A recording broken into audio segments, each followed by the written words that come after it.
السلام علیکم ورحمۃ اللہ وبرکاتہ۔ وعلیکم السلام اعوذ باللہ السمیع العلیم من الشیطان الرجیم من حمزہ ونفخہ ونفثہ۔ بسم اللہ الرحمن الرحیم۔ ومن آیاتہ خلق السماوات والارض واختلاف السنتکم والوانکم ان فی ذلک لآیات للعالمین۔ اور اللہ تبارک و تعالیٰ کی نشانیاں اور اس کے تصرفات میں سے ایک یہ بھی ہے کہ اس نے آسمانوں اور زمین کو پیدا کیا، یعنی آسمانوں اور زمین کی تخلیق یہ اللہ تبارک و تعالیٰ کی نشانیاں اور اللہ تبارک و تعالیٰ کے تصرفات میں سے ہے۔ اور تمہاری زبانیں اور تمہارے رنگ مختلف ہونا یہ بھی اللہ تبارک و تعالیٰ کی نشانیاں اور اس کے تصرفات میں سے ہے۔ اور علم والوں کے لیے اس میں بھی کئی نشانیاں ہیں۔ محترم سامعین کرام، سورۃ الروم سورہ نمبر 30 اور اسی سورت سے آیت نمبر 22 یعنی 22 نمبر کی آیت کریمہ ابھی آپ کے سامنے تلاوت کی گئی۔ بفضل اللہ، بعون اللہ، بتوفیق اللہ، آیت کریمہ کا ترجمہ بھی آپ تمام کی خدمت میں پیش کیا گیا۔ سامعین کرام، جیسا کہ ہم نے کل جو دو آیات آپ کے سامنے پیش کیے تھے، آیت نمبر 20 اور 21، ان دونوں آیتوں کی تفسیر کے شروع اور آغاز میں ہی میں نے بتلایا تھا کہ وہ دو آیتیں اور اس کے بعد کچھ آیتیں ہیں جس میں اللہ تبارک و تعالیٰ نے بڑے ہی دل نشیں انداز میں، بڑے ہی اچھوتے انداز میں اللہ تبارک و تعالیٰ کی قدرت اور اللہ تبارک و تعالیٰ کی عظمت اور اللہ تبارک و تعالیٰ ہی پورے کائنات کا مختار و مالک ہے، اس کے بارے میں اللہ تبارک و تعالیٰ نے بڑے ہی دل نشیں اور اچھوتے انداز میں بیان فرمایا ہے۔ اسی سلسلے کی یہ بھی ایک آیت ہے جو اس کی کڑی ہے۔ اللہ تبارک و تعالیٰ نے یہاں پر بیان فرمایا ہے کہ اللہ تبارک و تعالیٰ کے عظمت اور اللہ تبارک و تعالیٰ کی قدرت کاملہ کی ایک دلیل یہ بھی ہے کہ اس نے آسمانوں اور زمین کو پیدا کیا۔ یہ آسمان جو بنا ہے اس کو انسان دیکھے تو خود حیران ہو جائے، چونکہ ہم لوگ ہر روز دیکھ رہے ہیں تو ہم لوگوں کو حیرانی نہیں ہو رہی ہے۔ ہم لوگ ہر روز دیکھ رہے ہیں، ہم لوگوں کے سامنے ہے، یہ بالکل ٹروتھ ہے ہمارے سامنے، اسی لیے ہم لوگوں کو حیرانی نہیں ہو رہی۔ وگرنہ یہ جو آسمان ہے اس کی جو وسعت ہے، یہ جو وسیع و عریض ہے، بغیر پائے کے اللہ تبارک و تعالیٰ نے اتنا بڑا جو چھت بنایا ہے، اور پھر اس کے اندر جو اللہ تبارک و تعالیٰ نے کواکب، نجوم، ستارے، سیارے اور اس کی جو روشنی بنائی ہے، اور اس سے پورے آسمان کو جو اللہ تبارک و تعالیٰ نے سجایا ہے، یہ دیکھنے والوں کے لیے اس کے اندر بڑی نشانیاں ہیں۔ اللہ تبارک و تعالیٰ کی قدرت کو اگر دیکھنا چاہتا ہے انسان تو آسمان کو دیکھے۔ اللہ تعالیٰ نے قرآن کریم کے سورۃ الملک میں اسی بات کو بیان فرمایا ہے کہ تم آسمان کو دیکھو، تم کو اس میں کہیں پر بھی شگاف نظر نہیں آئے گا، کہیں پر اس کے اندر کریک نظر نہیں آئے گا۔ یہ اللہ تبارک و تعالیٰ کی قدرت کی دلیل ہے۔ ایک بار پھر دیکھو، تم کو نظر نہیں آئے گا۔ اللہ تبارک و تعالیٰ نے اس آسمان کو ستاروں سے، کواکب سے، سورج سے، چاند سے، سب سے اللہ تبارک و تعالیٰ نے اس کو سجا دیا ہے، جس کی وجہ سے دن ہو یا رات ہو یہ پورا آسمان جگمگ کرتا رہتا ہے۔ سامعین کرام، اللہ تبارک و تعالیٰ نے پھر فرمایا کہ اللہ تبارک و تعالیٰ کی نشانیاں اور تصرفات میں سے یہ بھی ہے کہ اس نے زمین کو پیدا کیا۔ یہ جو زمین ہے، اس زمین کی وسعت کو دیکھیے، اس کے پھیلاؤ کو دیکھیے، اس کی کثافت کو دیکھیے، پھر اس کے اوپر جو اللہ تبارک و تعالیٰ نے پہاڑوں کو، دریاؤں کو، سمندروں کو، چٹانوں کو، پٹھاروں کو، سورج اور درختوں کو اور مختلف قسم کی چیزوں کو جو اللہ تبارک و تعالیٰ نے زمین کے اندر پیدا کر کے بسا دیا ہے، اس کو بھی اگر انسان غور کرے تو اللہ تبارک و تعالیٰ کی قدرت کاملہ کو ایکسپٹ کیے بغیر نہیں رہ سکے گا۔ یہ زمین ایسے استھر نہیں تھی، اللہ تبارک و تعالیٰ نے اس کے اوپر پہاڑ کو میخ کی طرح سے گاڑ دیا تاکہ زمین بالکل استھر ہو جائے اور زمین پر بسنے والوں کے لیے آسانی ہو جائے۔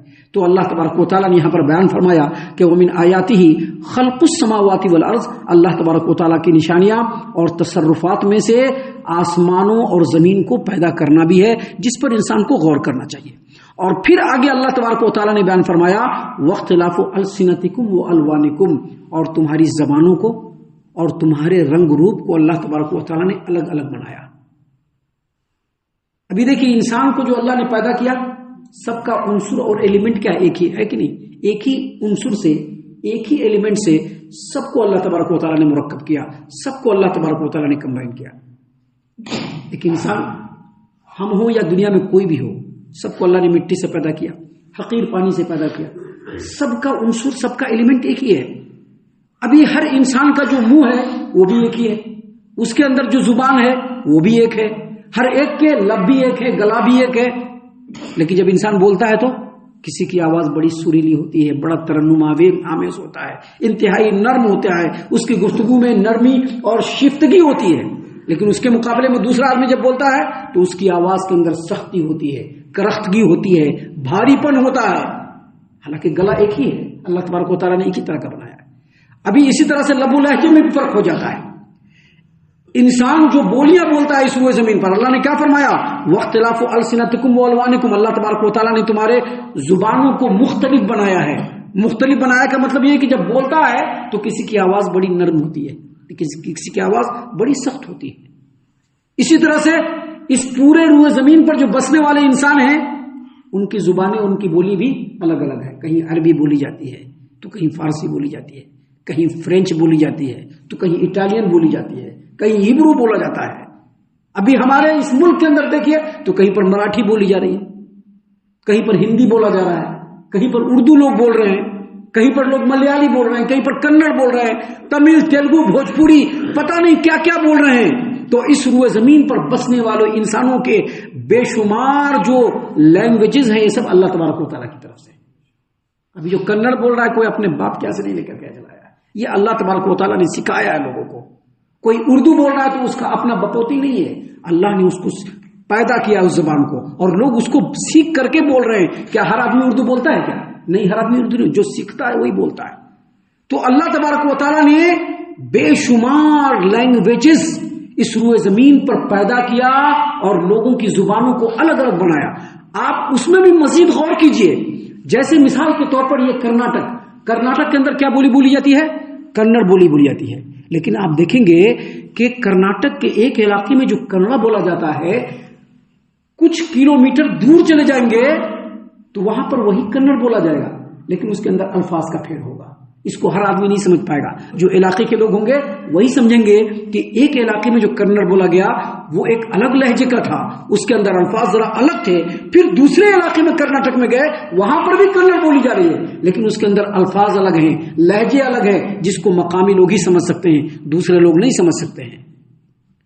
پھر ہر زبان کے اندر جو الفابیٹ ہوتا ہے سب بالکل الگ الگ ہوتا ہے، اس کا جو پروننسیشن کرنے کا جو انداز ہوتا ہے وہ بھی الگ الگ ہوتا ہے۔ یہ ساری چیزیں اللہ تبارک و تعالیٰ نے یہاں پر بتلایا ہے کہ اللہ کی نشانیوں میں سے ایک نشانی ہے۔ علماء کرام کے لیے نشانی ہے کہ علماء کرام کو سمجھنا چاہیے، علم والوں کو سمجھنا چاہیے، اہل دانش کو سمجھنا چاہیے کہ یہ سارے زبان جو مختلف ہیں یہ اللہ تبارک و تعالیٰ کے بنائے ہوئے ہیں، اس سے کسی کی برتری ثابت نہیں ہو سکتی ہے، کوئی بڑا نہیں بن سکتا اس سے۔ اور اسی طرح سے اللہ نے فرمایا واختلاف السنتکم والوانکم، اللہ نے تمہاری زبانوں کو الگ الگ بنایا اور تمہارے رنگ و روپ کو بھی الگ الگ بنایا۔ ابھی اس روئے زمین پر دیکھیے، جیسا کہ کل میں نے حدیث بیان کی تھی آپ کے سامنے، سنن نبی داؤد کتاب السنہ باب فی القدر حدیث نمبر 4693، جامع ترمذی ابواب تفسیر القرآن باب من سورۃ البقرہ حدیث نمبر 2955 نمبر کی روایت، نبی کریم صلی اللہ علیہ وسلم نے فرمایا کہ آدم کو اللہ تبارک و تعالیٰ نے جب بنایا تو پورے زمین کے مٹی کو گھسیٹ کر کے ایک مٹھی مٹی سے بنایا، اور پھر جب آدم کی نسل چلی تو کوئی گورا ہوتا ہے، کوئی سفید ہوتا ہے، کوئی کالا ہوتا ہے، کوئی سانولا ہوتا ہے، کوئی گندمی رنگ کا ہوتا ہے، کوئی درمیانی رنگ کا ہوتا ہے۔ یہ رنگ جو ہے الگ الگ، یہ اللہ تبارک و تعالیٰ کی قدرت کی کاریگری کے اوپر دلیل ہے۔ بعض لوگ یہ کہتے ہیں کہ انسان کا جو رنگ ہوتا ہے اور اس کا جو اسکن ہوتا ہے اور اسکن کا جو کلر ہوتا ہے اس کے علاقے کے آب و ہوا کے اثر سے ایسا ہوتا ہے۔ یہ بات کلی طور پر مانی جانے والی نہیں۔ کیوں؟ کیونکہ آپ دیکھیں گے کہ ایک ہی ماں باپ ہوتے ہیں کہ نہیں ہوتے؟ ایک ہی ماں باپ ہوتے ہیں، اور اس ایک ماں باپ کی اولاد ہوتی ہے، جگہ بھی وہی ہوتا ہے، لیکن اس ایک ماں باپ کی اولاد میں ایک اولاد گورا ہوتا ہے اور دوسرا اولاد کالا ہوتا ہے۔ کیوں؟ کیونکہ یہ اللہ تبارک و تعالیٰ کی نشانی ہے۔ رنگ و نسل کی بنیاد پر نہ کوئی بڑا ہو سکتا ہے نہ کوئی چھوٹا ہو سکتا ہے۔ اس میں مزید اور بھی پہلو ہے۔ ابھی یہاں پر رنگ کا جو فرق ہے صرف رنگ تک ہی محدود نہیں رہے ہے۔ ابھی بعض علاقے ایسے ہیں جہاں کے لوگ بڑے لمبے چوڑے ہوتے ہیں اور کچھ علاقے کے لوگ پست قد ہوتے ہیں، ناٹے ہوتے ہیں۔ بعض علاقے کے لوگوں کے چہرے اور اس کے ناک چپٹے ہوتے ہیں، لیکن کچھ علاقوں کے لوگوں کے ناک جو ہوتے ہیں بڑے لمبے اور کھڑے ہوئے ہوتے ہیں، لمبوترے ہوتے ہیں۔ ایک ہی ماں باپ کی اولاد ہوتی ہے، دونوں کی شکل میں مائنر ڈفرنٹ ہوتا ہے جس کو دوسرے لوگ نہیں سمجھ پاتے، لیکن اس کے ماں باپ اور رشتے دار سمجھ لیتے کہ یہ میرا فلاں بیٹا ہے اور یہ میرا فلاں بیٹا ہے، سمجھ لیتے ہیں۔ تو یہ اللہ تبارک و تعالیٰ کے قدرت کی کاریگری کے اوپر دلیل ہے۔ یاد رکھیے، دنیا کے اندر جو رنگ و نسل کی بنیاد پر جو عصبیتیں ہیں، اس کا شریعت کے اندر کوئی لینا دینا نہیں۔ زبان کی بنیاد پر جو عصبیتیں ہیں، اس کا شریعت کے اندر کوئی لینا دینا نہیں ہے۔ اس روئے زمین پر اگر کوئی برتر ہے، کوئی تقوی والا ہے، کوئی پرہیزگاری والا ہے، وہی اصل میں برتر ہے۔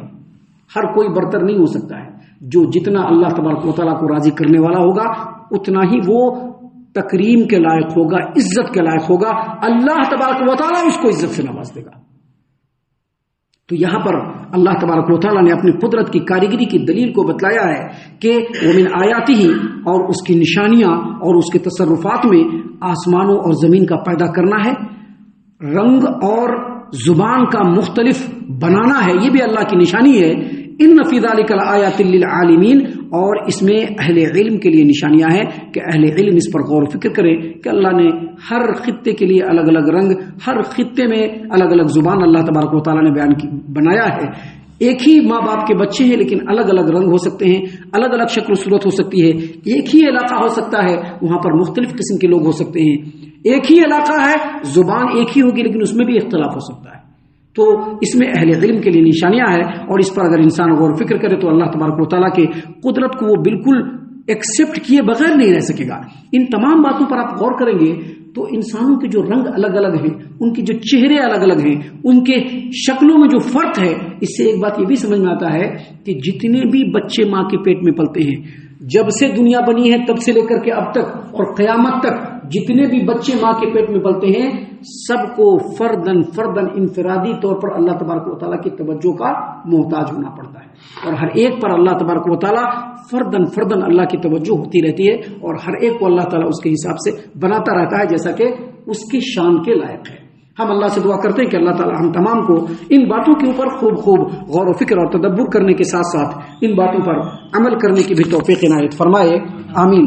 اللہ تعالیٰ ہم تمام کو صحیح معنوں میں پکا سچا مومن مسلمان بنائے، اللہ اور اس کے رسول صلی اللہ علیہ وسلم کی اطاعت و فرما برداری کرنے والا بنائے، صحابہ کرام رضی اللہ عنہم کے طریقے پر چلنے والا بنائے، جنت الفردوس میں جگہ عطا فرمائے۔ اے اللہ ہم تمام کو جہنم سے پناہ دے، اے رب العالمین ہم تمام کو جہنم سے پناہ دے، اے مالک الملک ہم تمام کو جہنم سے پناہ دے، آمین یا رب العالمین۔ وما علینا الا البلاغ المبین۔